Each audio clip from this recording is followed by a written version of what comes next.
The house stood silent under the California moon. Marcus Reynolds had traveled 8,000 miles to return to this place, this fortress of steel and glass perched on the hills of Palo Alto. His private jet had touched down at San Jose International 40 minutes ago. The driver had said nothing during the ride up Highway 280, sensing perhaps that his passenger needed silence more than small talk. Marcus carried only a small leather briefcase in a gift box wrapped in Parisian paper. Inside the box lay a porcelain doll, the kind with hand-painted eyes and silk hair. Emma had circled it in a catalog 6 months ago, her small finger tracing the image with such longing that Marcus had photographed the page on his phone. He'd found the exact doll in a boutique near the Champs-Élysées, paying an obscene amount to have it shipped to his hotel. The weight of the box in his hands felt heavier now, walking up the stone path to his own front door. 8 weeks away. 56 days of video calls, where Emma's face had grown smaller on his screen, her voice quieter, her smiles forced. He'd told himself it was normal. Children adjusted. Claire was there. Claire would take care of everything. Marcus pushed open the front door. The foyer lights blazed overhead, but the house felt empty in a way that had nothing to do with occupancy. His footsteps echoed on Italian marble. He set down the briefcase, still holding the gift box like a promise he was finally ready to keep. Then he heard it, a sound that froze every atom in his body, a child's voice, breaking with sobs that held no hope of comfort. Not the cry of a scraped knee or a denied request. This was the sound of something fundamental tearing apart. "Mom, please stop. I'm sorry. I'm so sorry." The voice came from the kitchen. Marcus moved without thinking, his Italian shoes silent on the marble, then louder on the hardwood of the hallway. The gift box slipped from his fingers. It hit the floor with a soft thud. The porcelain doll inside made no sound, cushioned by layers of tissue paper and silk. He pushed open the kitchen door. The scene before him would replay in his mind for the rest of his life. A nightmare burned into his retinas with perfect clarity. Emma, his 7-year-old daughter, knelt on the cold tile floor. Her small body trembled, shoulders hunched forward in a posture of complete defeat. Her hair, usually held back with the clips her mother had loved, hung in tangled strands around her face. Vegetable peelings clung to the dark strands. Coffee grounds streaked her white nightgown. Crumpled paper towels and food scraps littered her small frame like garbage adorning a discarded toy. Above her stood Claire. Marcus's wife of 8 months looked nothing like the gentle nurse who had cared for Emma during that hospital stay 15 months ago. Her face held an expression of cold fury, lips pressed into a thin line, eyes glittering with something Marcus couldn't name. She gripped a plastic garbage bin in both hands, recently emptied judging by the debris covering his daughter. "Ungrateful child," Claire's voice cut through the air like wire. "You threw away leftovers. Do you know how many children are starving? You think you can waste food in this house? You need to learn some gratitude." The words barely registered. Marcus could only stare at Emma, at the way she had her hands over her head, protective, defeated, at the way she didn't even look up when the door opened, at the way she seemed to expect this, to have learned that resistance was pointless. "What the hell are you doing?" His voice came out strangled, barely human. Claire spun around, and for half a second, Marcus saw naked fury cross her features. Then, like watching a mask slip into place, her expression crumbled into shock and distress. The garbage bin fell from her hands, clattering across the floor. Her eyes filled with tears. "Marcus, oh God, Marcus, you're back. I was just trying to teach her. She never listens. She's so stubborn. I only wanted—" The words tumbled out in a rush, perfectly pitched between explanation and distress. Marcus wasn't listening. He crossed the kitchen in 3 strides and dropped to his knees beside Emma. His hands reached for her, trembling, and when he touched her shoulders, she flinched. Actually flinched. From him. "Sweetheart, it's Daddy. It's okay, I'm here now." Emma raised her head slowly. The eyes that met his were red and swollen, but worse than that, they were empty. Not the eyes of his laughing little girl who used to run to greet him at the door. These eyes had learned not to hope. "Daddy?" The word came out small, uncertain, as if she couldn't quite believe he was real. Marcus gathered her into his arms. She felt lighter than he remembered, her small body almost weightless against his chest. She didn't hug him back. Her arms hung limp at her sides, and her body remained rigid, braced for the next blow that experience had taught her would inevitably come. Behind them, Claire continued to speak, her voice climbing higher with each word. Marcus heard fragments through the roaring in his ears. Difficult child, never grateful. I've tried so hard, you're never here. I'm doing my best. He stood, lifting Emma with him. She weighed nothing. When had she gotten so light? 8 weeks ago, she'd been solid in his arms, full of life and energy. Now she felt like a bird, hollow-boned and fragile. Get out of my sight, Marcus said to Claire. His voice had gone quiet, which was somehow more terrifying than if he'd shouted. Get out before I do something I'll regret. Claire's face shifted again, tears still streaming, but now mixed with calculation. You can't mean that. Marcus, please. If you just let me explain. Out. Now. He carried Emma from the kitchen, not looking back. Behind him, he heard Claire's footsteps retreating, heard the sharp click of her heels on marble, heard a door slam somewhere in the depths of the house. None of it mattered. Nothing mattered except the small, broken child in his arms, who still hadn't made a sound. In the upstairs bathroom, Marcus set Emma gently on the edge of the tub. He turned on the water, testing it with his hand until the temperature ran warm, but not hot. His hand shook as he reached for the shampoo, the same lavender-scented bottle that Sophia had always used. Let's get you cleaned up, sweetheart. Emma sat motionless as he worked the shampoo through her hair, rinsing away coffee grounds and bits of lettuce. The water ran brown, then gray, then finally clear. He used a soft washcloth on her face, wiping away the tear tracks and grime. That's when he saw them. Bruises. Dark purple fingerprints circled her thin wrist like a bracelet. 4 distinct marks where someone had gripped her too hard. Marcus's hand stilled, his vision tunneled. He forced himself to breathe, forced himself to stay calm, to not let Emma see the rage building in his chest like a physical thing trying to claw its way out. Who did this to you, baby? Emma looked down at her wrist as if seeing it for the first time. It doesn't hurt anymore. That's not what I asked. She was silent for a long moment, then barely a whisper. It's been happening since you left for Singapore. 2 months ago. 2 months. 8 weeks. 56 days of his daughter suffering while he sat in boardrooms and hotel suites, negotiating deals and building empires. 56 days of pain that he could have prevented if he'd just been here, just been present, just been a father instead of a CEO. Why didn't you call me? Emma's lower lip trembled. She said if I told you, she'd send me to an orphanage. She said you didn't really want me anymore. She said mommy died because of me, and you were just waiting for an excuse to get rid of me too. The words hit Marcus like physical blows. He pulled Emma close, and this time she let him. This time her small arms came up around his neck, and she buried her face in his shoulder, and she cried. Really cried. Great shuddering sobs that shook her entire body. Marcus held her and felt his own tears fall silent and hot. The bathroom filled with the sound of a child's grief and a father's breaking heart. After Emma finally fell asleep, curled in her bed with the lamp still on because she'd whispered she was afraid of the dark now, Marcus stood in the hallway, his wet shirt clung to his chest, soaked through with Emma's tears. He needed to change. He needed to sleep.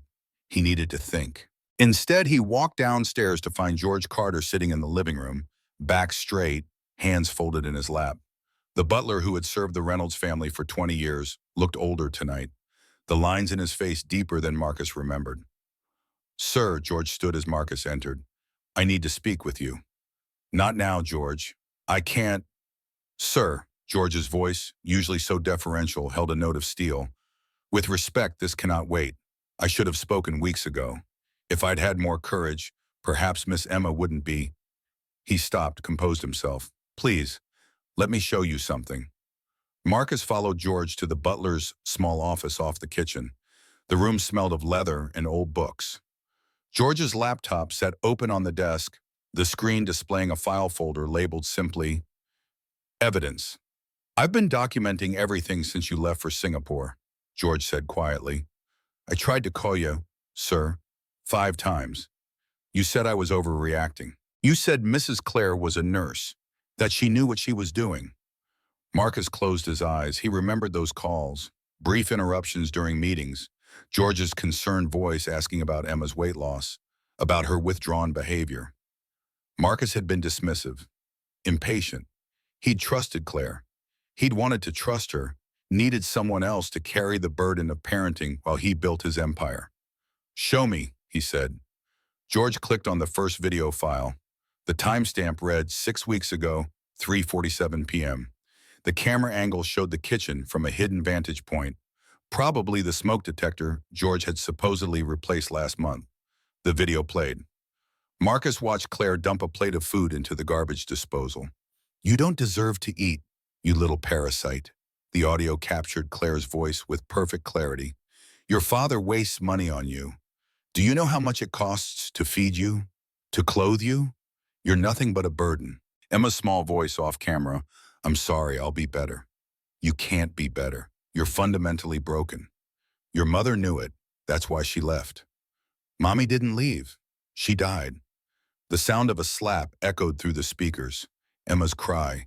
Claire's voice again, colder now. Don't talk back to me. Get out of my sight. George paused the video. Marcus had both hands braced on the desk, knuckles white.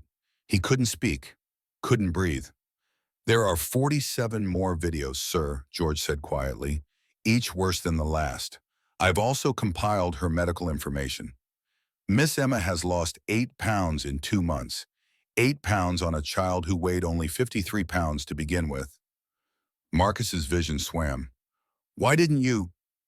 He couldn't finish the question. I tried, sir, but you were building an empire, and George's voice broke. I was a coward. I should have done more. I should have called the police. I should have taken Miss Emma and left. But I kept thinking you'd come home. You'd see. You'd fix it. And I failed her. No, Marcus said. The word came out hoarse. I failed her. You tried to tell me. I didn't listen. He straightened, wiping his face with the back of his hand. Show me the rest. All of it. I need to see everything.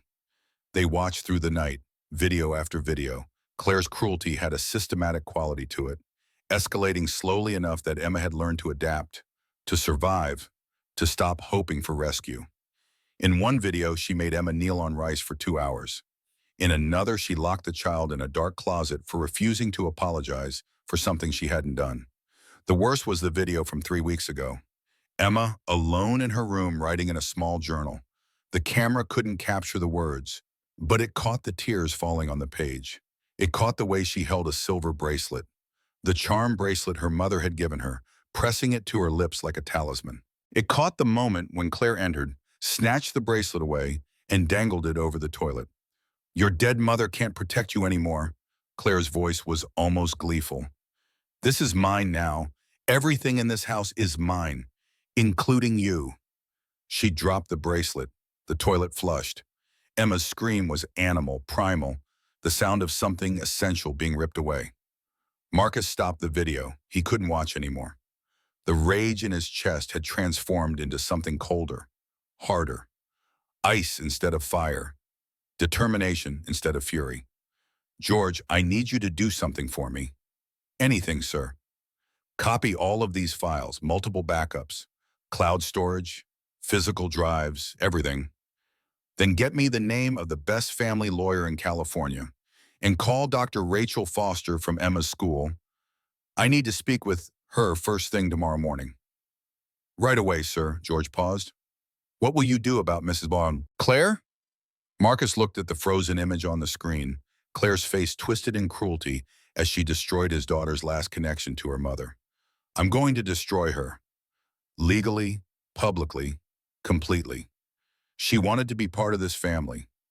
Now she's going to learn what it costs to hurt a Reynolds.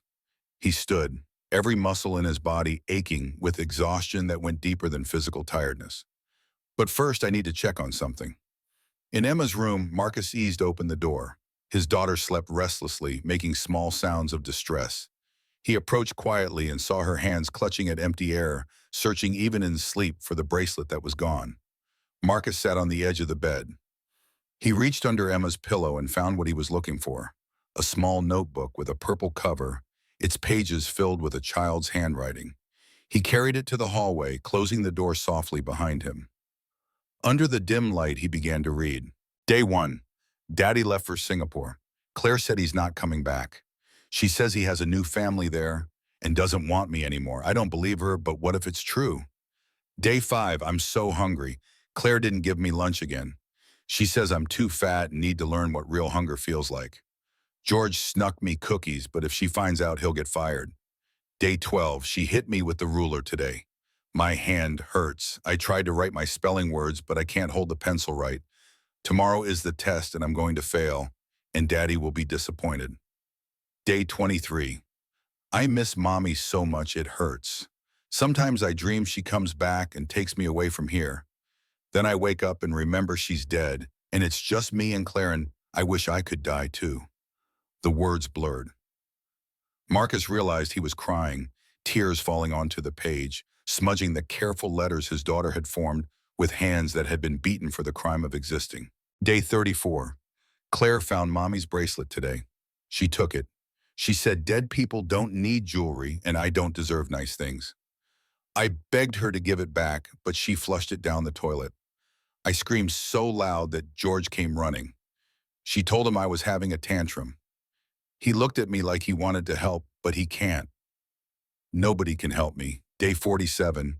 I ate bread from the trash can at school today. I waited until everyone left the cafeteria. It wasn't that bad, just a little stale. I saved half in my backpack for tomorrow. Day 56. Daddy called today. I wanted to tell him everything, but Claire was standing right there watching me. She had her hand on my shoulder and she squeezed so hard I thought my bones would break. I told him I was fine. I told him I loved him. I told him I missed him, but I was okay. I lied. I'm not okay.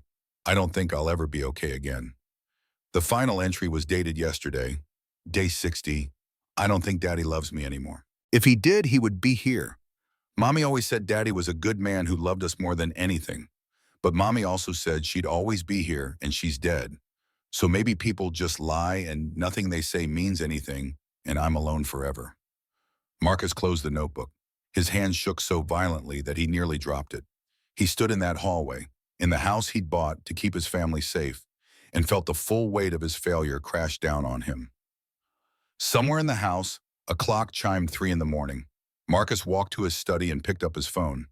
He scrolled through his contacts until he found a number he hadn't called in years. Jonathan Hayes, the best litigation attorney in California, possibly in the country. The phone rang 4 times before a groggy voice answered. This better be life or death, whoever you are. Jonathan, it's Marcus Reynolds, and it is life or death. My daughter's life. I need you. Now. There was a pause, then the sound of Hayes sitting up, fully awake now. Tell me everything, Marcus told him. When he finished, Hayes was quiet for a long moment. I'll be at your house in 3 hours, the lawyer finally said. Don't talk to your wife. Don't confront her. Don't do anything that could compromise the case. Can you do that? I already confronted her tonight. Damn it, Marcus. I walked in on her dumping garbage on my daughter's head. I'm not apologizing for that. Hayes sighed. Fine, but from this moment forward, you do nothing without consulting me first. Understood? We're going to bury this woman, but we're going to do it legally and we're going to do it right. I'll bring everything we need for restraining orders, emergency custody hearings, and criminal charges. But Marcus? Yes? Your brother, Nathan, you said he's involved in this? I found text messages. He knew. He encouraged it. He has some kind of plan for the board meeting next week. Then we have 2 battles to fight, the personal and the corporate. And I'm going to tell you right now, this is going to get uglier before it gets better. Are you prepared for that? Marcus thought of Emma sleeping upstairs, of the bruises on her wrist and the emptiness in her eyes, and the notebook full of desperate, hopeless words. I'm prepared to do whatever it takes, he said, even if it costs me everything. Good, Hayes replied. See you in 3 hours. And Marcus, get some sleep. You're going to need it. Marcus ended the call and sat in the dark study, surrounded by awards and accolades and photographs of himself shaking hands with presidents and celebrities. All of it meaningless, all of it worthless compared to the one thing that had actually mattered, the one thing he had almost lost. Through the window, dawn began to break over the Silicon Valley hills. A new day. The first day of the 7-day countdown that would determine whether Marcus Reynolds could salvage what remained of his family, or whether his failures as a father would cost him the only person in the world who still called him daddy. Upstairs, Emma stirred in her sleep, crying out for a mother who would never answer. And in the guest room at the far end of the house, Claire Bennett lay awake, phone in hand, typing a message to Nathan Reynolds that would set in motion a war neither of them could imagine. The message sent. The plan was already in motion. In 7 days, one way or another, everything would change. The morning sun had barely cleared the horizon when Marcus heard his phone buzz with an incoming call. He'd been sitting in his study since Hayes hung up, staring at nothing, Emma's notebook still in his hands. The caller ID showed a number he didn't recognize, but the area code was local. Reynolds, he answered. Mr. Reynolds, this is Detective Sarah Martinez with the Palo Alto Police Department. I'm calling about a report filed early this morning regarding suspected child abuse at your residence. Are you available to speak? Marcus felt his pulse quicken. George called you. I'm not at liberty to discuss the source of the report, sir, but I need to ask you some questions and potentially inspect your home. Would you be willing to meet with me today? Yes, absolutely. When? I can be there in an hour. Is that acceptable? That's perfect. Thank you, Detective. After the call ended, Marcus climbed the stairs to check on Emma. She was awake, sitting up in bed, still wearing the clean pajamas he'd dressed her in last night. Her hair was tangled again, and her eyes had that hollow look he was beginning to dread. Good morning, sweetheart, he said softly, sitting on the edge of her bed. Did you sleep okay? Emma shrugged, a gesture that seemed too old for her small body. I had bad dreams. I'm sorry, baby. We're going to make things better, I promise. Where's Claire? The question was asked in such a small voice, with such naked fear that Marcus felt his heart break all over again. She's not going to bother you anymore. I'm making sure of that. Is she going to come back? No, not if I have anything to say about it. Emma nodded, but Marcus could see she didn't quite believe him. Why would she? Adults had been making her promises for months, and every one of those promises had been broken. Emma, some people are going to come talk to us today. Police officers, lawyers, maybe a doctor. They're going to ask you questions about what's been happening here. And I need you to tell them the truth, okay? Everything. Even the parts that are scary or that you think might get someone in trouble. Will Claire get in trouble? Yes, she will. She deserves to be in trouble for what she did to you. Emma looked down at her hands, twisting the hem of her pajama top. Sometimes she was nice. After she hurt me, sometimes she'd say she was sorry and make me hot chocolate. Marcus felt sick. The classic abuser's pattern. Hurt them, then love bomb them, then hurt them again. Emma had been trapped in that cycle for 2 months, learning to accept crumbs of kindness between acts of cruelty. That doesn't make what she did okay, Marcus said gently. Nice people don't hurt children and then buy their silence with hot chocolate. I know, Emma's voice was barely audible. I just wanted someone to be nice to me after Mommy died. And at first Claire was, and then she wasn't, and I didn't know how to make her be nice again. Marcus pulled Emma into his arms, holding her close. None of this is your fault. Do you understand me? Not one bit of it. Claire is an adult who made terrible choices. You're just a little girl who deserved to be loved and protected. And I'm so sorry I wasn't here to do that. They sat like that for a long time until George knocked softly on the door. Sir, Detective Martinez is here, and Mr. Hayes arrived a few minutes ago. We'll be right down, George. Marcus looked at Emma. Are you ready? She nodded, though her face had gone pale. Will you stay with me? Every single second. I'm not leaving you again. Downstairs, Detective Martinez turned out to be a woman in her early 40s with kind eyes and a no-nonsense demeanor. Jonathan Hayes sat in the living room, a slim briefcase open on his lap, already working. He stood when Marcus and Emma entered. Mr. Reynolds, and you must be Emma. Hayes smiled at her, the kind of gentle smile that didn't demand anything in return. I'm Mr. Hayes. I'm a lawyer, which means my job is to make sure good people are treated fairly. Your dad asked me to help your family. Is that okay with you? Emma nodded, pressing closer to Marcus's side. Detective Martinez explained the process. She would interview Emma separately with Marcus's permission. A forensic specialist would photograph any injuries. She would also need to see the video evidence George had compiled. I want to prepare you, Martinez said, addressing Marcus but keeping her voice low enough that Emma couldn't hear clearly. If the evidence supports what's been reported, I'll be arresting your wife today. There will be media attention. Your name will be in the news. Are you prepared for that? Marcus thought of the board meeting in 6 days, of Nathan's plan, of the empire he'd built over 15 years. Then he looked down at Emma's small hand gripping his shirt. I'm prepared, he said. The interview took 2 hours. Marcus waited outside Emma's playroom while Martinez talked to his daughter.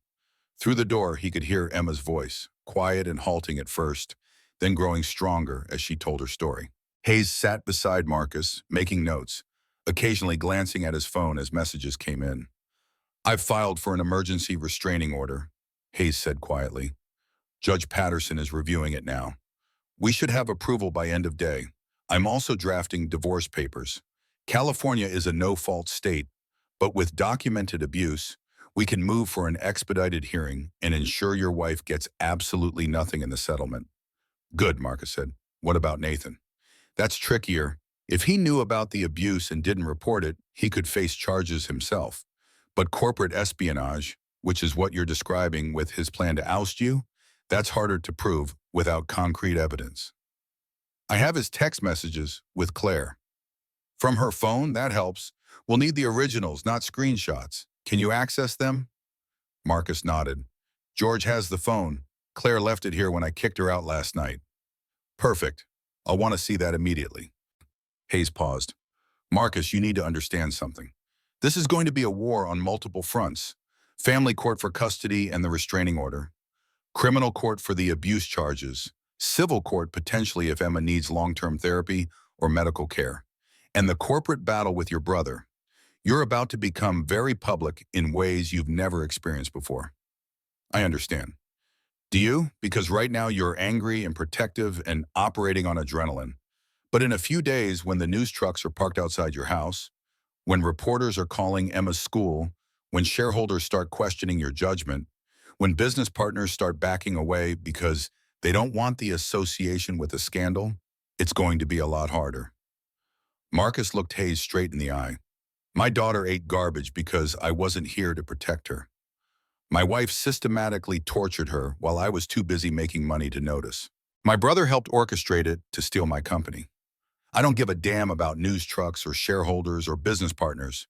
I care about making sure the people who hurt Emma face consequences. Hayes smiled, a shark's smile. Good, then we're going to get along just fine. The playroom door opened. Martinez emerged, her face grim. Behind her, a female officer led Emma out. The child's eyes were red from crying, but there was something different in her expression now. Not quite hope, but perhaps the beginnings of it. The understanding that someone was finally listening. Mr. Reynolds, Martinez said formally, based on Emma's testimony and the evidence I've reviewed, I'm placing your wife, Claire Bennett Reynolds, under arrest for felony child abuse, child endangerment, and assault. Do you know her current location? Guest room, 3rd floor, East Wing. I'll need you to stay here with Emma while my officers make the arrest. This could get emotional. Marcus nodded, pulling Emma close. They sat together on the sofa while footsteps thundered overhead. Doors opened and closed. Raised voices echoed down the stairwell. Claire's voice, shrill and indignant. This is ridiculous. He's lying. He's trying to frame me. Then silence. Then the sound of handcuffs clicking shut. When they brought Claire down, her hands cuffed behind her back, she looked nothing like the composed woman Marcus had married. Her hair was wild, her face blotchy with rage and tears. Her eyes found Emma and hardened. This is all your fault, you little brat. You ruined everything. That's enough, Martinez said sharply, steering Claire toward the front door. But Claire wasn't done. She twisted in the officer's grip, her voice rising to a shriek. You think you've won? Nathan's going to destroy him. In 6 days, Marcus will have nothing, and you... She focused on Emma with pure hatred. You'll end up in foster care where you belong because your father can't protect you. He couldn't protect your mother, and he can't protect you. Emma made a small sound, almost a whimper. Marcus stood, fury rolling through him in waves. "Get her out of my house," he said, his voice deadly quiet. "Now." They removed Claire. Her screams echoed even after the door closed behind her.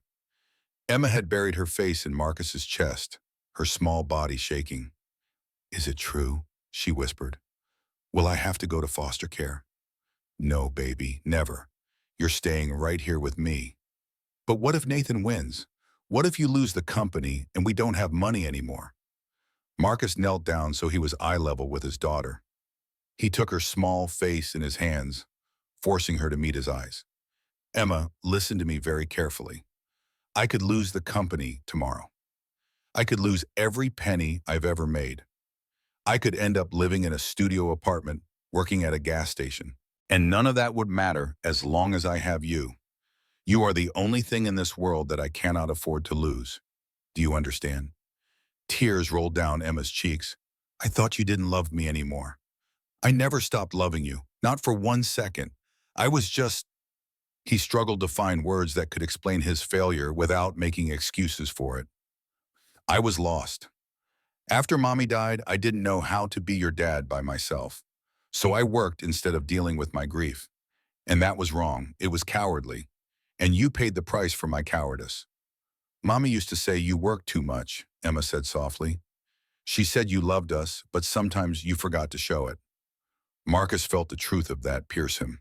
Sophia had said those words 100 times, gently, lovingly, trying to guide him back to what mattered.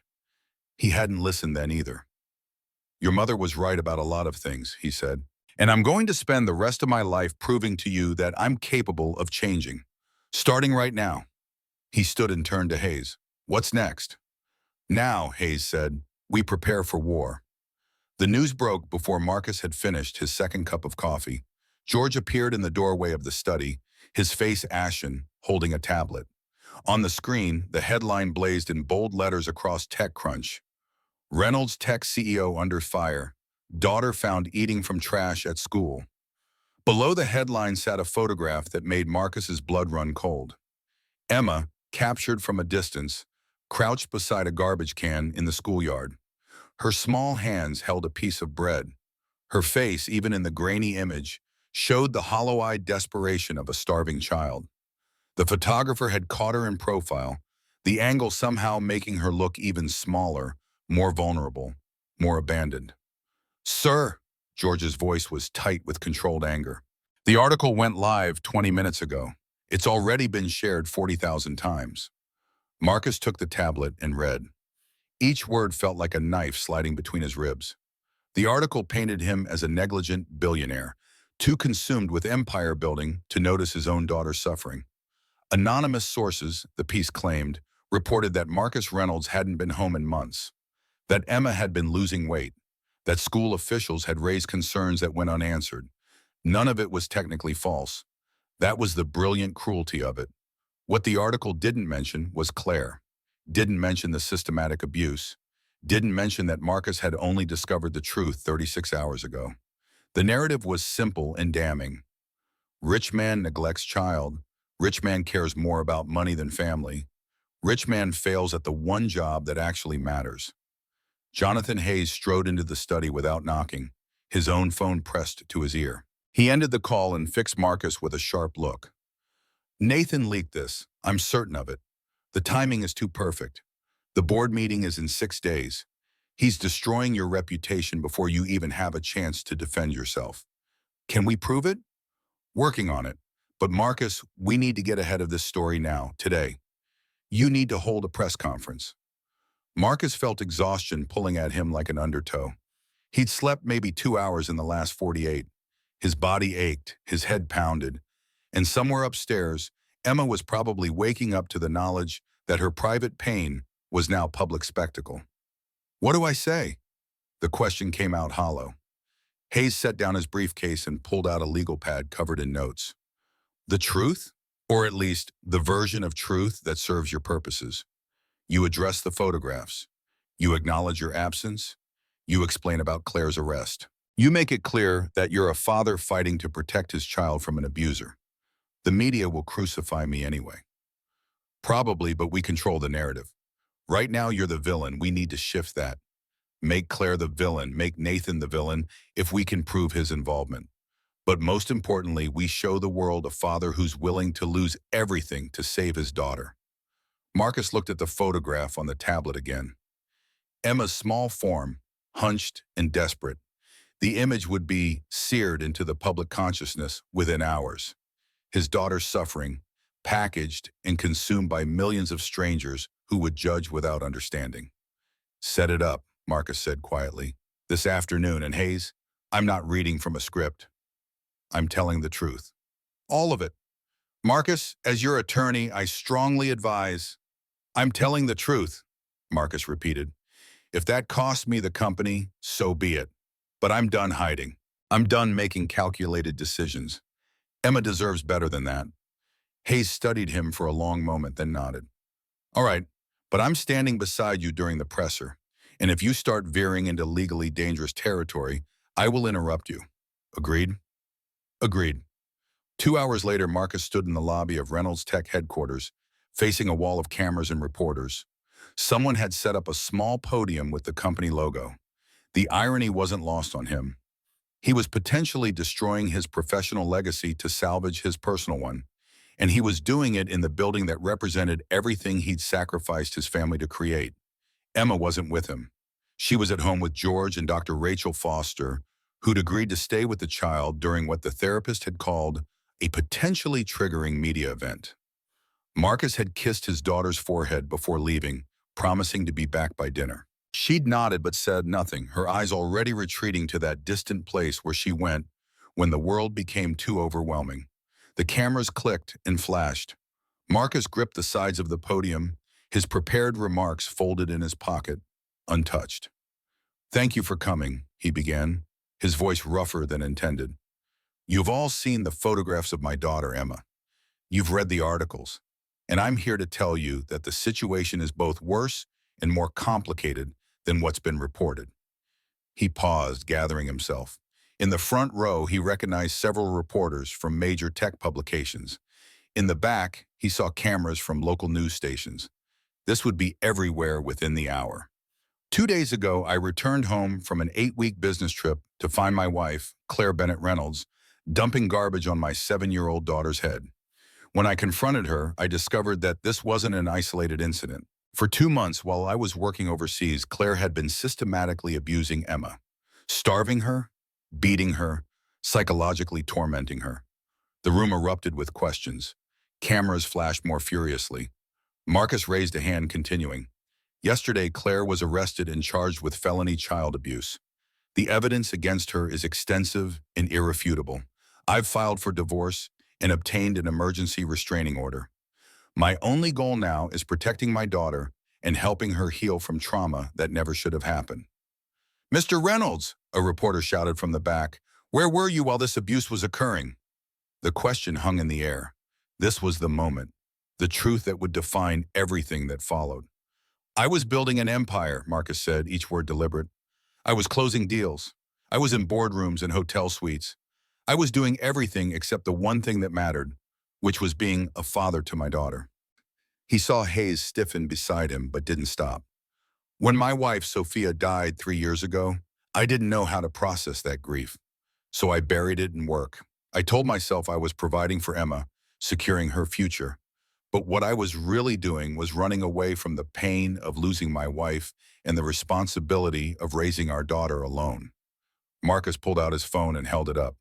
On the screen was the photograph from Emma's journal, the one of the charm bracelet her mother had given her. This bracelet belonged to Emma's mother. Claire took it from my daughter and flushed it down a toilet as punishment. And I wasn't there to stop her. I wasn't there because I chose not to be. Another surge of questions. Marcus talked over them. I trusted Claire. I wanted to trust her because it was easier than facing my own inadequacy as a parent. And my daughter paid the price for that trust. She went hungry. She was hurt. She started eating food from trash cans at school because she was so desperate.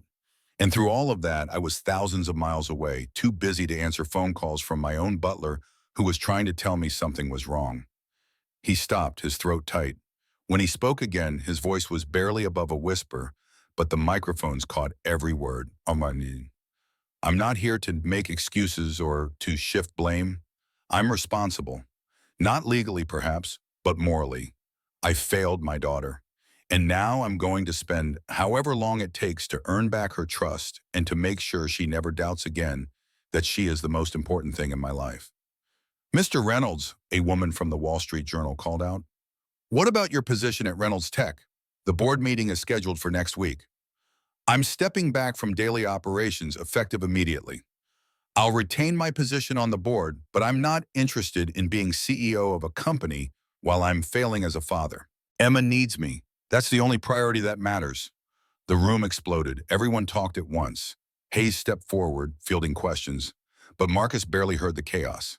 He'd said what needed to be said. Whether it would be enough, whether it would change anything, he didn't know.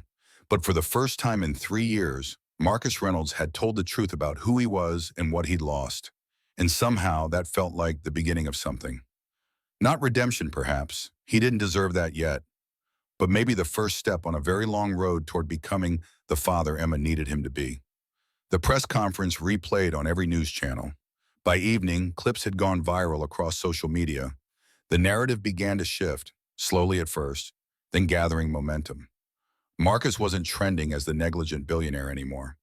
Now he was the grieving widower who'd made mistakes, the father trying to protect his child from a monster he'd unwittingly brought into their lives. Public opinion could be manipulated, Hayes had told him, and right now the truth was working in their favor. But Nathan wasn't finished. On the morning of day 3, Marcus received a call from Margaret Chen, the chairwoman of the Reynolds Tech Board. Her voice was carefully neutral, professionally distant. "Marcus, I'm calling to inform you that Nathan has requested an emergency board meeting. Today, 4 o'clock. Marcus closed his eyes. "On what grounds?" "He's citing fiduciary responsibility. He claims your personal situation has created a crisis of confidence among shareholders. Stock prices have dropped 18% since the news broke." "And what do you think, Margaret?" There was a long pause. Margaret Chen had been on the board since Marcus's father founded the company 40 years ago. She'd watched Marcus grow up. She'd attended his wedding to Sophia. She'd been at the funeral. "I think," she said slowly, "that you're in a fight on 2 fronts. And I think your brother is counting on you being too distracted by your daughter to defend yourself properly." "He's right about that. Emma is my priority." "I understand. But Marcus, if you don't show up to this meeting, if you don't fight for your position, Nathan will have the votes to remove you. And once you're out, getting back in will be nearly impossible." Marcus looked across his study to where Emma sat on the floor, coloring. She was drawing a house. In the picture, 2 stick figures held hands in front of the door. One tall, one small. Father and daughter. No one else. "I'll be there," he said. The boardroom felt different at 4 in the afternoon. Usually these meetings happened in the morning, when everyone was sharp and caffeinated. Evening meetings were reserved for emergencies, for crises that couldn't wait. The late-day sun slanted through the floor-to-ceiling windows, casting long shadows across the polished table. Nathan sat at the far end, looking composed and professional in a charcoal suit. 6 of the 10 board members flanked him. The message was clear. He had the votes. Marcus took his seat. Hayes sat beside him, already positioned for battle. Margaret Chen called the meeting to order. Her voice was crisp, efficient, giving nothing away. "This emergency session has been called at the request of Nathan Reynolds, Chief Financial Officer. Nathan, you have the floor." Nathan stood. He didn't look at Marcus. Instead, he addressed the board with the smooth confidence of someone who'd already won.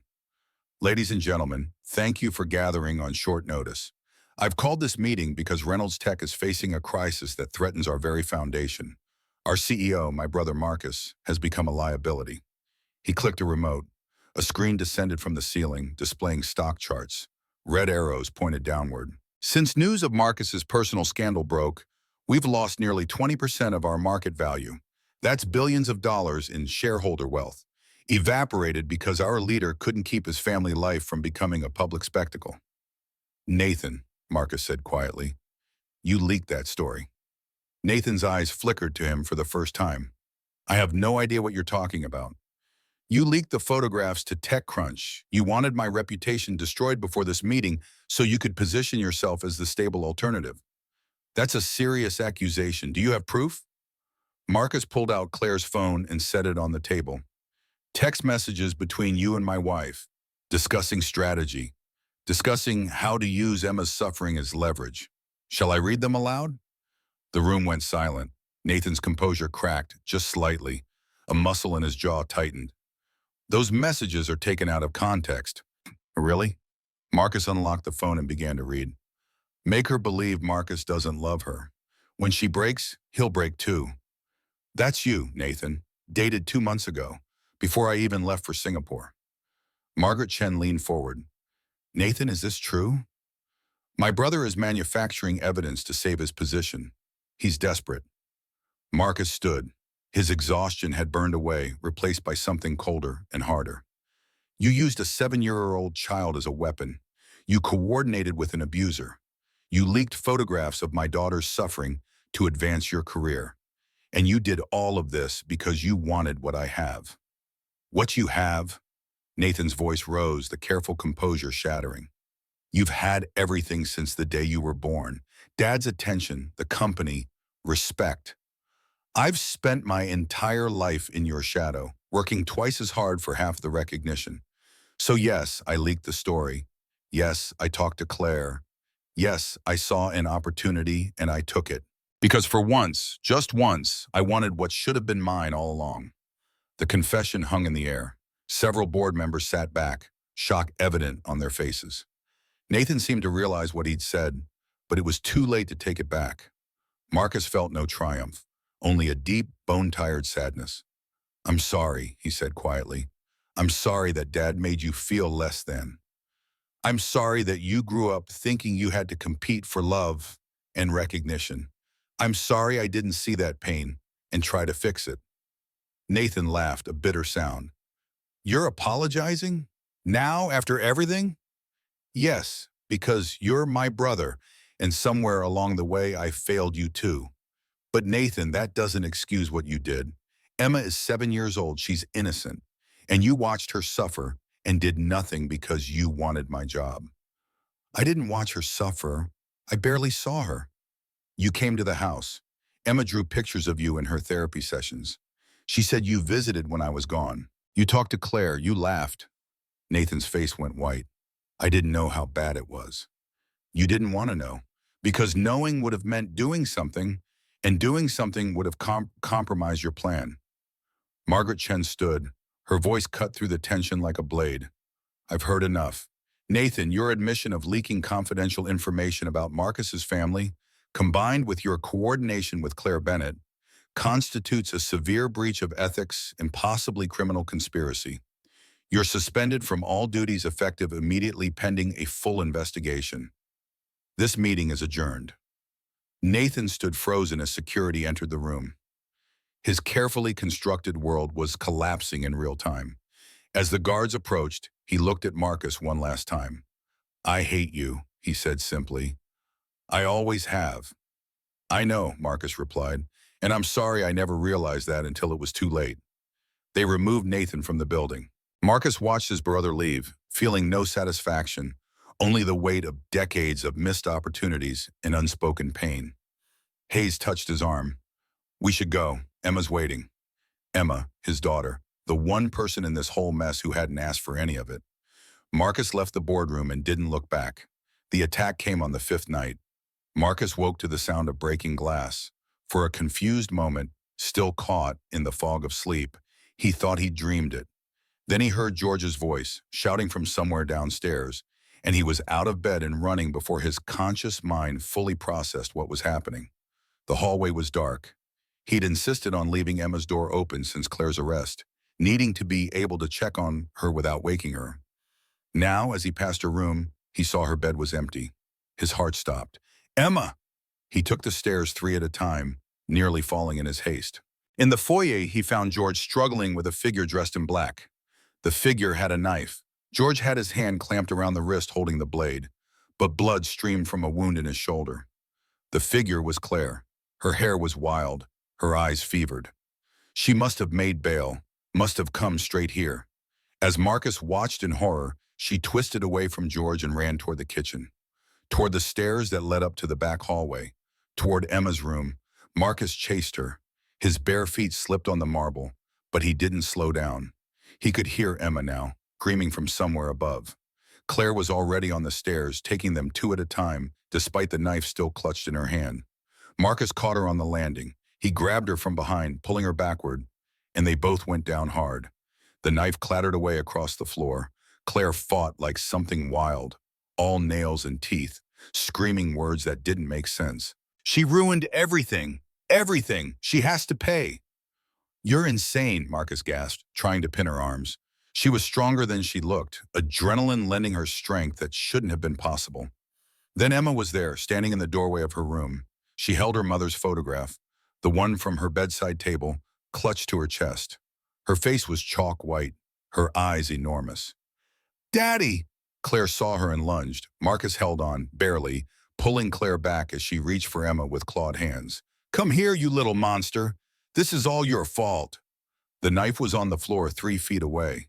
Emma was frozen, unable to move, trapped in shock. Marcus made a decision.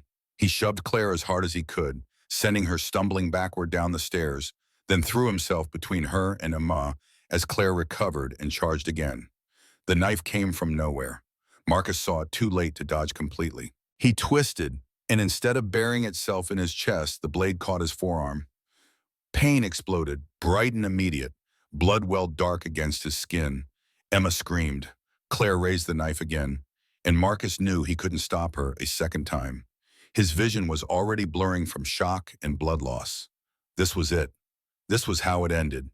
Then George was there, despite his wounded shoulder, tackling Claire from the side. The old man's weight carried them both to the floor. The knife skittered away again, this time disappearing under a cabinet. Sirens wailed in the distance, growing closer. Someone had called the police. Probably George, before Claire had stabbed him. Marcus pulled Emma to him with his good arm, shielding her with his body. Blood from his wound dripped onto the floor, a steady patter that sounded too loud in the sudden quiet. Claire lay pinned under George, still struggling, but weakening. She was crying now, great heaving sobs. I loved him, she said to no one. I loved Marcus, and he chose her. Always her, the dead wife and the brat. Never me. You never loved me, Marcus said, his voice distant even to his own ears. You loved what I could give you. There's a difference. The police arrived seconds later. They found Marcus sitting against the wall, Emma in his lap, both of them covered in blood. George still holding Claire down despite his own injuries. The scene looked like something from a war zone. At the hospital, doctors stitched Marcus's arm with quiet efficiency. 16 stitches. The knife had missed major arteries by centimeters. He'd been lucky, they said. Another inch and he might have bled out before the ambulance arrived. Emma sat beside him through the entire procedure, refusing to leave even when nurses suggested she wait outside. She held his good hand and didn't cry, but her grip was tight enough to hurt.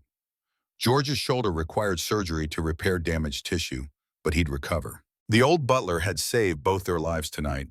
In the waiting room after, while George was in the operating suite, Dr. Rachel Foster arrived. Someone had called her. She took one look at Emma, still spattered with Marcus's blood, still holding her mother's photograph, and knelt down to the child's level. Emma, sweetheart, you've been so brave. But you're safe now. Your daddy's safe. George is going to be fine. It's over. Emma looked at her with eyes that had seen too much. She tried to kill us. I know. And she's in custody now. She can't hurt you anymore. She said it was my fault, that I ruined everything. Marcus pulled Emma closer with his good arm, ignoring the way the movement pulled at his stitches. That's not true. None of this is your fault. Claire is sick. She's broken in ways that have nothing to do with you.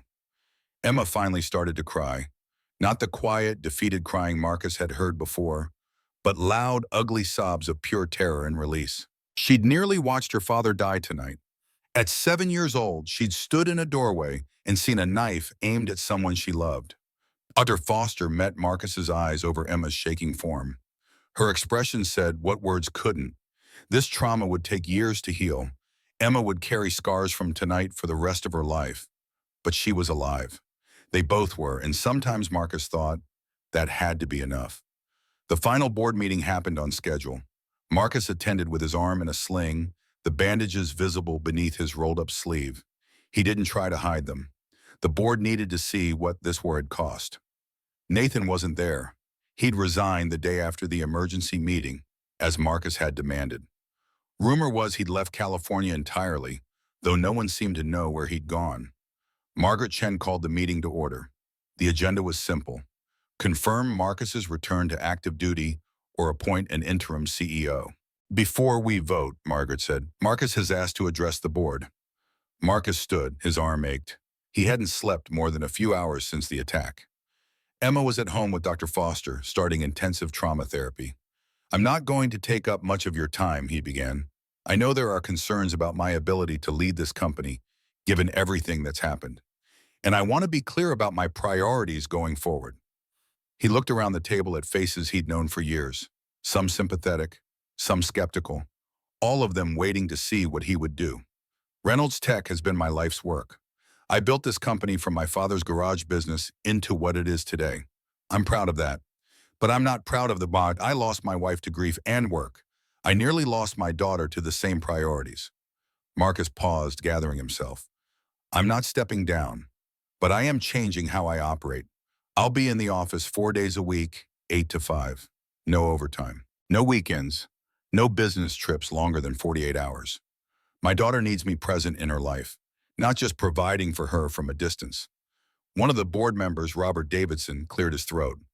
Marcus, with all due respect, a CEO can't just work banker's hours. The competition can have the extra hours, Marcus interrupted. I've spent 15 years sacrificing everything for this company. I'm not doing that anymore. If that's unacceptable to this board, then you should vote me out right now, but I'm not negotiating on this point. Margaret Chen smiled, the first genuine smile Marcus had seen from her in weeks. All in favor of keeping Marcus Reynolds as CEO under his stated terms? 9 hands rose. Only Robert Davidson abstained. Motion carries, Margaret said. Welcome back, Marcus, on your own terms this time. The meeting adjourned. As board members filed out, several stopped to shake Marcus's good hand, to offer quiet words of support. Robert Davidson left without speaking, his disapproval obvious. Hayes caught up with Marcus in the hallway. Claire's preliminary hearing is tomorrow. Are you ready? As ready as I'll ever be. Emma doesn't have to testify. She's too young, and after the attack, no judge would require it. I know, but the journal will be entered as evidence? Yes, and the videos. Marcus, this is going to be brutal. The prosecution is pushing for attempted murder charges in addition to the child abuse.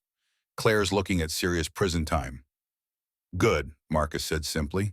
The hearing took place in a courtroom that felt too large and too formal for what should have been a simple matter. Claire sat at the defense table, looking small in an orange jumpsuit. She didn't look at Marcus when he entered. The judge reviewed the charges. The prosecution presented evidence. Video clips played on a screen for the courtroom to see. Claire dumping trash on Emma. Claire destroying the charm bracelet. Claire making a child kneel on rice until she fainted.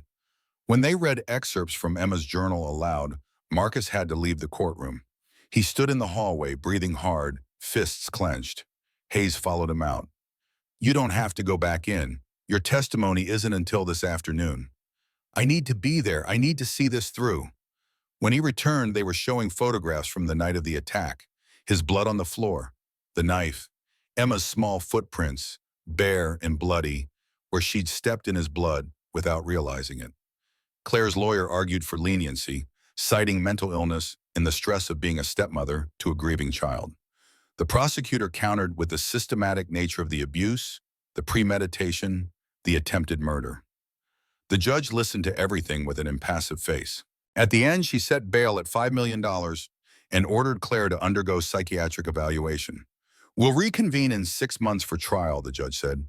Until then, the defendant is remanded to custody. Claire broke then. She stood, screaming as guards approached. This is Marcus's fault. He was never home. He made me do it. That child is a demon. She ruined my life. They removed her, still screaming. The courtroom emptied slowly. Marcus sat until everyone else had left, staring at the empty chair where Claire had been. Hayes sat beside him. 6 months, then trial, then hopefully, finally, closure. There's no closure from this, Marcus said quietly. Emma will carry these scars forever. The best I can hope for is that someday she'll trust me enough to let me help her carry them. That night, Marcus sat on the edge of Emma's bed while she tried to sleep. She'd asked him to stay, too afraid of nightmares to be alone. He held her hand and watched her small chest rise and fall with each breath. "Daddy?" Her voice came soft in the darkness. "Is it really over?" "The worst of it is over, baby. Claire's in jail. Nathan's gone. It's just you and me now." "And George," Marcus smiled. "And George." "I'm still scared." "I know, being scared is okay. You've been through terrible things. But Emma, listen to me. I promise you, on everything I am and everything I have, no one will ever hurt you like that again. I will protect you. I will be here. I will not let you down." Emma was quiet for a long time. Then, "Mommy used to make promises too, and then she died." The words hit Marcus like a physical blow. Of course Emma would struggle to trust promises. Every adult in her life had made them and broken them, one way or another. "You're right," he said softly. "Words are easy. It's actions that matter. So I'm going to show you every single day that I mean what I say. And maybe, eventually, you'll believe me." Emma's eyes were already closing, exhaustion pulling her under. "Okay, Daddy, I'll try." Marcus sat with her until her breathing evened into sleep. Then he sat a while longer, watching over his daughter, silently renewing the promise he'd made. To be better, to be present, to be the father she needed, no matter what it cost him. Outside, the California night settled quiet and dark over the house that had seen so much pain. But inside Emma's room, a small nightlight glowed steady in the darkness. And for now, that was enough. 6 months passed like water through cupped hands. Sometimes the days crawled, heavy with therapy appointments and legal depositions and nights when Emma woke screaming from nightmares. Other times, Marcus looked up from reading bedtime stories and realized weeks had vanished while he wasn't paying attention. The house felt different now. George had recovered from his shoulder injury, though he moved a bit slower than before. They'd installed a new security system, one that made Emma feel safer but also served as a constant reminder of the violence that had shattered their world. The broken window had been replaced. The bloodstains had been scrubbed from the floor. But some stains went deeper than any cleaning could reach. Emma was in therapy 3 times a week. Dr. Rachel Foster had become a fixture in their lives, patient and gentle as she helped a traumatized child learn to process what had happened to her. Marcus attended some sessions, sat in the waiting room for others, always present, always available.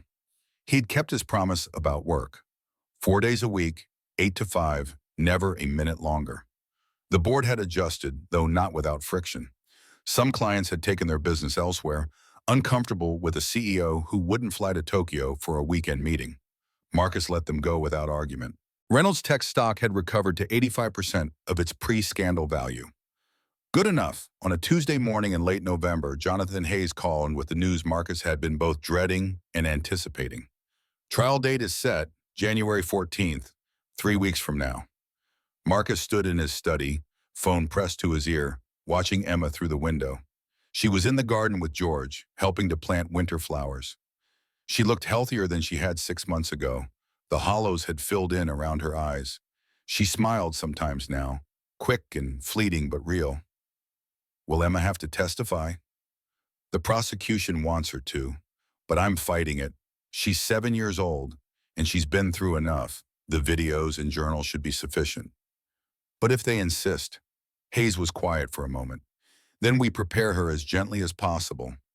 Rachel will help, but Marcus, I need you to understand something. Even without Emma testifying, this trial is going to be brutal. The defense is going to attack your parenting. They're going to suggest you drove Claire to break down through neglect and absence. They're going to paint you as the real villain here. Let them truck. They'll also bring up Nathan, the conspiracy. They'll argue Claire was manipulated and coerced. Was she, Marcus asked? The question had haunted him for months. How much of Claire's cruelty had been her own darkness, and how much had Nathan's hatred cultivated? Does it matter? She still made choices. She still hurt a child. Whatever Nathan whispered in her ear, she could have said no. Marcus watched Emma laugh at something George said, her small face tilting up toward the winter sun. No, he said quietly. I suppose it doesn't matter. She's still responsible. After the call ended, Marcus went outside. Emma saw him coming and ran over, her boots muddy, her hands dirty from planting.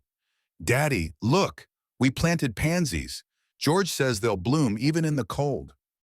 Marcus knelt down to her level, ignoring the damp grass soaking through his pants. They're beautiful, sweetheart. Just like you. Emma's smile faded slightly. She had a gift for reading his moods now, attuned to shifts in his expression that most people would miss. Something's wrong, she said. Not a question, an observation. Not wrong exactly, but we need to talk about something. Can we go inside? They sat in the living room, the formal space that Sophia had decorated and that Marcus had barely used since her death. Emma perched on the edge of the sofa, her dirty hands folded in her lap, waiting. The trial for Claire is going to start soon, Marcus began. In 3 weeks. And the lawyers might want you to talk to the judge about what happened. Emma's face went very still. Do I have to? Mr. Hayes is trying to make it so you don't have to. But if the judge says you do, then yes. What would I have to say? Just the truth, what Claire did, how it made you feel. But Emma, you don't have to be scared. I'll be right there with you. Dr. Rachel will help you practice, and the judge is on your side. Will Claire be there? The question was asked in such a small voice that Marcus had to lean forward to hear it. Yes, she'll be in the courtroom. But there will be guards. She can't hurt you. She can't even get close to you. Emma nodded slowly, processing.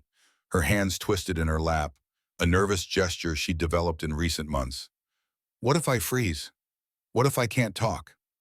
Then that's okay too. There's other evidence, videos in your journal and what George and I saw. You're not the only one who can tell the truth about what she did. But you want me to try, don't you? To be brave. Marcus cupped her small face in his hands, forcing her to meet his eyes. Emma, listen to me. You've already been braver than any child should ever have to be. You survived 2 months of hell.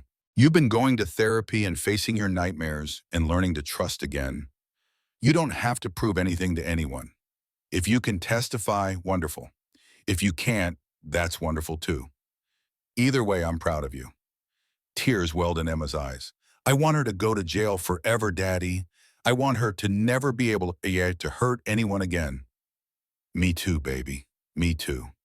They sat together in the quiet living room while winter light filtered through the windows. Outside, George finished planting the pansies, flowers that would bloom despite the cold. The next 3 weeks passed in a blur of preparation. Dr. Rachel worked with Emma every day, using play therapy and role-playing to help her understand what a courtroom would be like, what questions she might face, how to ask for a break if she needed one. They practiced with stuffed animals as the judge and jury, making it as unthreatening as possible. Marcus watched his daughter transform from a terrified victim into something harder to define. Not fearless, certainly, Emma was still afraid. But there was steel growing beneath that fear, a core of strength that reminded Marcus painfully of Sophia. Hayes prepared Marcus for what was coming. Character assassination, accusations. The defense would paint Claire as a desperate woman, overwhelmed by the demands of caring for a difficult child while married to an absent workaholic. They would make Marcus the villain and Claire the victim. It was strategy, Hayes explained, their only play given the mountain of evidence against her. Can you handle that? Hayes asked during one late-night strategy session. Can you sit there and listen to them tear apart your parenting without reacting? I've already torn apart my own parenting, Marcus replied. They can't say anything I haven't already thought about myself. The night before the trial, Marcus couldn't sleep. He walked the halls of his house, past Emma's room where she slept fitfully, past the guest room where Claire had once stayed, past his own bedroom that still felt too large and too empty. He ended up in the garage in front of the car Sophia had died in. He'd kept it, unable to let go, stored beneath a tarp like a shrine to his failures. Now he pulled the tarp away and sat in the driver's seat, breathing in the musty smell of disuse. I don't know if I can do this, he said to the empty car, to the ghost of his wife. I don't know if I'm strong enough. The car, of course, didn't answer. But in the silence, Marcus remembered something Sophia had said once, years ago, when Emma was a baby and he'd been terrified of holding her wrong. You don't have to be perfect. You just have to try. Marcus sat in the dark garage until dawn crept through the windows. Then he went inside, showered, dressed in his most conservative suit, and went to wake Emma for the day that would determine whether justice still existed in the world. The courthouse was a fortress of marble and glass in downtown San Jose. Marcus held Emma's hand as they climbed the steps, surrounded by lawyers and security and Dr. Rachel Foster. Cameras flashed despite the restraining order meant to protect Emma's identity. Someone shouted questions. Marcus ignored them all, focused only on the small hand gripping his with desperate strength. Inside, the courtroom was exactly as intimidating as Marcus had feared. High ceilings, dark wood paneling, a judge's bench that loomed over everything like a throne. The jury box sat empty for now. This was just jury selection today. The actual trial would begin tomorrow. Claire sat at the defense table with her attorney, a sharp-faced woman named Patricia Morrison, who'd made a career defending the indefensible. Claire had lost weight in custody. Her hair was shorter, her face drawn. She looked nothing like the woman Marcus had married. When Emma entered, Claire's eyes tracked her with an expression Marcus couldn't read. Regret? Hatred? Madness? Perhaps all three. Emma stopped walking. Her grip on Marcus's hand tightened until her nails dug into his palm. I can't, she whispered. You don't have to. We can leave right now. Just say the word. Amon looked up at him, then at Dr. Rachel, then back at Claire. Something shifted in her young face. A decision being made. No, I want to stay. I want to watch. They sat in the gallery while the lawyers questioned potential jurors. The process was tedious and technical. Marcus half listened, his attention divided between the proceedings and Emma, who sat perfectly still beside him, watching Claire with an intensity that was disturbing in a child so young. During a recess, they waited in a private room the court had provided. Emma ate crackers without tasting them. Dr. Rachel tried to engage her in conversation, but the girl had retreated somewhere internal, somewhere neither Marcus nor the therapist could reach. When they returned for the afternoon session, Marcus noticed something had changed. The jury box was full now. 12 faces carefully selected to be neutral and impartial. They would decide Claire's fate. Judge Patricia Harper, a woman in her early 60s with steel gray hair and eyes that missed nothing, called the court to order. We'll begin opening statements tomorrow morning at 9. Until then, this court is adjourned. The gavel fell. Marcus exhaled, realizing he'd been holding his breath. That night, Emma had the worst nightmare she'd experienced in months.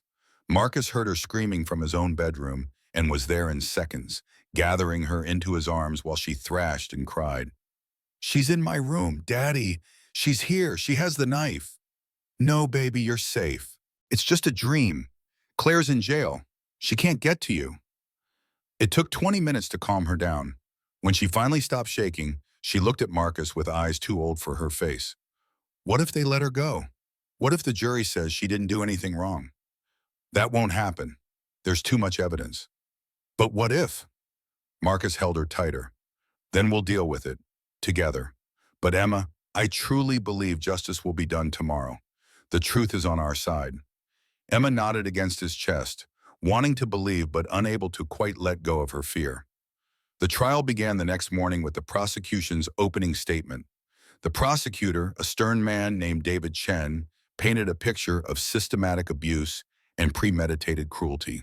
He described the videos, the journal, the physical evidence. He spoke of a child starved and beaten and psychologically destroyed by a woman who should have protected her. When it was the defense's turn, Patricia Morrison stood before the jury with an expression of practiced sympathy. My client, Claire Bennett, is not a monster. She's a woman who made mistakes under extraordinary pressure. She married Marcus Reynolds, one of the wealthiest men in Silicon Valley, and suddenly found herself responsible for a grieving, difficult child while her new husband was absent for months at a time. She cracked under that pressure. She did things she regrets, but this was not premeditated abuse. This was a woman at the end of her rope, crying out for help that never came. Marcus felt Hayes stiffen beside him, but the lawyer said nothing.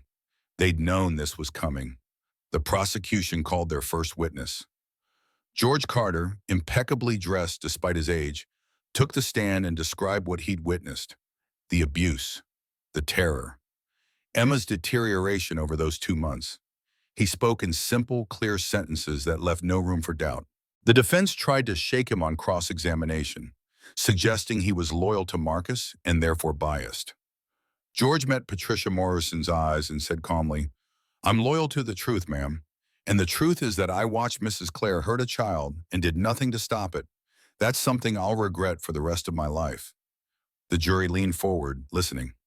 Next came the videos. The courtroom fell silent as clip after clip played on the large screen. Claire's cruelty, captured in high definition. The jury's faces shifted from neutral to horrified. Two women in the back row wiped their eyes. When the prosecution rested, Morrison called her witnesses.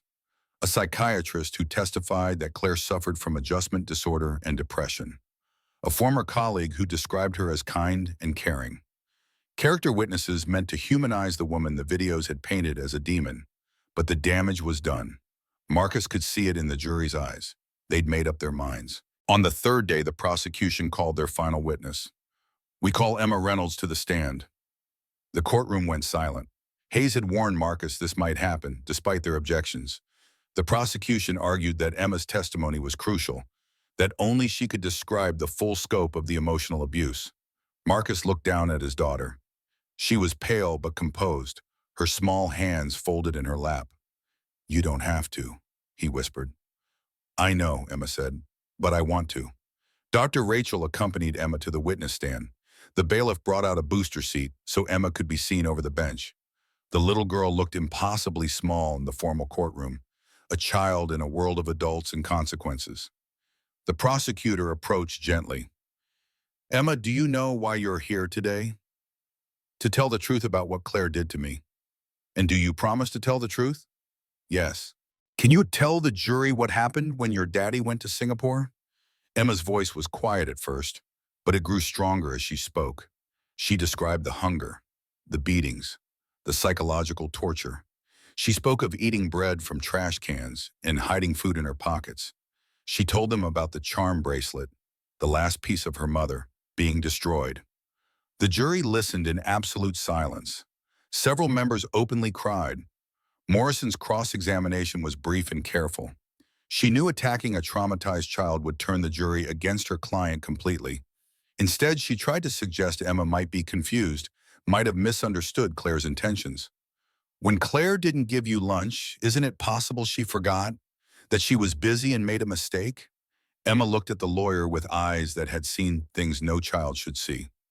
"She told me I didn't deserve to eat, that I was a burden and a parasite. That's not forgetting. That's being mean on purpose." Morrison had no response to that. When Emma stepped down, Marcus gathered her into his arms and carried her from the courtroom despite her being nearly too big for that now. She buried her face in his shoulder and cried, great heaving sobs of relief and exhaustion. "You were so brave," Marcus whispered, "so incredibly brave." The jury deliberated for 3 hours. When they returned, the forewoman stood with a paper in her hands. "In the case of the state of California versus Claire Bennett, on the charge of felony child abuse, how do you find?" "Guilty." "On the charge of child endangerment?" "Guilty." "On the charge of attempted murder?" "Guilty." 3 times guilty. The words echoed through the courtroom like thunder. Claire made a sound, a wounded animal, keen. She turned to look at Marcus, her face twisted with rage and something that might have been grief. "This is your fault," she screamed as guards approached. "You were never there. You did this to me." Judge Harper's gavel cracked like a gunshot. "Remove the defendant. Sentencing will be in 2 weeks." They took Claire away, still screaming, still insisting she was the victim. Marcus held Emma and felt nothing but a vast, tired relief. It was over. The sentencing hearing was brief and brutal. Judge Harper, her face grave, addressed Claire directly. "Mrs. Bennett, you were entrusted with the care of a vulnerable child. Instead of protecting her, you abused her in ways that were systematic, cruel, and calculated. You have shown no remorse. Even now, you blame everyone but yourself for your choices." Claire sat in her orange jumpsuit, staring at nothing. I hereby sentence you to 15 years in state prison for child abuse, to be served consecutively with 10 years for attempted murder, 25 years total. You will be eligible for parole after serving 20 years. 25 years. Emma would be 32 years old when Claire could even apply for parole. The little girl might have children of her own by then. As they led Claire away for the final time, she turned and looked directly at Emma, who sat in the gallery holding Marcus's hand. I hope you're happy, Claire said, her voice empty of everything but defeat. You destroyed my life. Emma looked back at her, and when she spoke, her voice was clear and strong. No, you destroyed your own life. I was just a little girl who needed someone to love me. Those were the last words Emma would ever say to Claire Bennett. 1 year later, on a bright Saturday in October, Marcus stood on a stage in the San Jose Convention Center. The banner behind him read, "The Emma's Heart Foundation, Second Chances for Children." The foundation had been Emma's idea, surprisingly. After months of therapy, she'd announced one morning that she wanted to help other kids who were scared and alone, like she'd been. Marcus had taken that seed of an idea and built it into something real. The foundation provided therapy for abused children, legal assistance for families fighting custody battles, and safe houses for kids removed from dangerous homes. In 1 year, they'd helped 247 children. Emma knew that number by heart. She'd insisted on reading every case file appropriate for her age, on knowing that her suffering had led to something good. Now she stood beside Marcus on the stage, wearing a blue dress that Sophia would have loved, her hair in careful braids. She was 8 years old now, taller, healthier, still carrying scars that would never completely fade, but learning to live with them. The convention center held 5,000 people. Donors, supporters, families the foundation had helped, media covering the event. When Marcus stepped to the microphone, the room fell silent. Thank you all for being here, he began. 1 year ago, my daughter and I were living through the darkest period of our lives. Emma had been abused, and I had failed her as a father. Our family was broken in ways I thought could never be repaired. He paused, looking down at Emma. She smiled up at him, encouraging. But we survived, and in surviving, we learned something important. Pain can destroy you, or it can transform you into something stronger. Emma chose transformation. She chose to take her pain and use it to help others. And that choice, that incredible act of courage from an 8-year-old child, inspired this foundation. Applause rippled through the crowd. Marcus raised a hand, continuing. The Emma's Heart Foundation exists because my daughter has the biggest heart of anyone I've ever known. She's been through hell, and her response is to make sure other children don't have to suffer alone. I'm just the person helping her make that vision real. More applause. Marcus stepped back, and Emma moved to the microphone. Rachel had helped her prepare remarks, but Marcus knew his daughter had insisted on writing most of it herself. Emma's voice was small at first, but the excellent sound system carried it to every corner of the massive room. Hi, my name is Emma Reynolds. Last year, my stepmom hurt me really bad. She starved me and hit me and said terrible things. I thought I was going to die. I thought nobody loved me. The room was so quiet, Marcus could hear his own heartbeat. But my daddy came home, and he saved me. And now we're trying to save other kids too, because nobody should have to feel alone and scared like I did. Nobody should have to eat food from trash cans or wonder if they're going to be okay. Emma's hands gripped the microphone stand, her knuckles white. Marcus moved slightly closer, ready to step in if she needed him. I'm still scared sometimes. I have nightmares. I see a therapist 3 times a week. Some days are really hard, but I'm getting better. And if I can get better, other kids can too. They just need people to help them, to believe them, to keep them safe. She was looking out at the sea of faces. So that's what this foundation does. We help. We believe. We keep kids safe. And I hope you'll help us do that. The applause started slowly, then built into a roar. 5,000 people standing, clapping, many of them crying. Emma stepped back from the microphone and into Marcus's arms, her small body shaking. I did it, she whispered. Daddy, I did it. You were perfect, Marcus said, his voice thick. Your mother would be so proud. After the speeches, After the donors had been thanked and the press photos taken, Marcus and Emma slipped into a quiet room backstage. Dr. Rachel joined them, along with George, who'd served as the foundation's first board member. "That was quite something, Miss Emma," George said with a gentle smile. "You've come a long way." Emma nodded, exhausted but pleased. "Doctor, Rachel, did I do okay? I forgot the part about the emergency hotline." "You were magnificent," Rachel assured her. "The hotline was mentioned in the program. People will know about it." They sat together in comfortable silence for a while, four people who'd been through fire together and emerged changed but unbroken. Eventually, Emma looked up at Marcus. "Can we go to the cemetery? I want to tell Mommy about today." Marcus felt his throat tighten. "Of course, sweetheart." They drove to the cemetery as the sun began to set. Sophia's grave was in a quiet section beneath a willow tree. Marcus had been bringing Emma here once a month for the past year, letting her talk to her mother, process her grief at her own pace. Emma knelt beside the headstone, tracing her fingers over Sophia's name. Marcus stood a few feet back, giving her space. "Hi, Mommy," Emma said softly. "I gave a speech today to a lot of people about the foundation Daddy and I made. I was really scared, but I did it anyway." The wind rustled through the willow branches, almost like an answer. "I wish you were here. I wish you could have protected me from Claire. But Dr. Rachel says it's not your fault you died, and it's not my fault either. Bad things just happen sometimes." Emma was quiet for a moment then. "Daddy's different now. He's home a lot. He makes me breakfast and helps with homework and tucks me in every night. He's the dad you always wanted him to be. I think you'd like him better now." Marcus had to turn away, blinking hard against tears. "I'm trying to be brave like you were," Emma continued, "and kind like you taught me. It's hard sometimes, but I'm trying." She stood, kissing her fingers and pressing them to the headstone. "I love you, Mommy. I'll come back soon." As they walked back to the car, Emma slipped her hand into Marcus's. "Do you think she heard me? I think if there's any way for her to hear you, she did. And I think she's incredibly proud of the person you're becoming. What about you, Daddy? Are you proud of me?" Marcus stopped walking and knelt down so he was eye level with his daughter.